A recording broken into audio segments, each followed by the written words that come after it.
یو قسم خلک دلته په دنیا کې ښیمه چې دوی سره چېرته هم تعلق پرې نه دی ملګرو د سیټ چې تاسو ته دا ویډیو ښکاري دا درسره لګومه او دا قسم خلک چې تاسو په دې کې یې او که نه یې که تاسو پکې یې نو کمنټ ضرور وکړئ ښه چې تاسو هم داسې قسم خلک یې نو دا ویډیو ضرور وګورئ او د نورو ملګرو سره هم یو قسم خلک درته ښایم په دنیا کې کله هم تعلق ورسره پرې نه دی دا د دنیا قیمتي خلک دي په یو سیټ کې دولت مال شهرت هر څه کې دا یو سیټ ته دا خلکو ته له د دې وزن ته نه بیا هم زیات راځي هغه انسان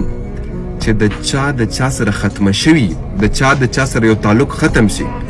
او هغه د همیشه دپاره هیر کړي هغه نه د هغه ښه وی نه د هغه بد وی ها ښه یادوي خو د هغه پسې چېرته ده بده یا چې چېرته کیني د هغه پسې خبره او د هغه پسې غږ نه کوي یقین وکړه چې دا د دنیا دروند سړی دی او د دنیا سپک خلک چې در سره ختمه شي در سره ورانې شي په هر محفل کې د یادوي په هر محفل کې د شرمي په هر محفل کې په دې ژبه باندې توي دا د دنیا ناکام او د دنیا بوزدله خلک دي خو یقین وکړه چې کم سړی د نه یادوي او بیخي د هیر کړي که نه بس ښه د یادوي خو بد د نه یادوي دا ډېر درانه خلک دي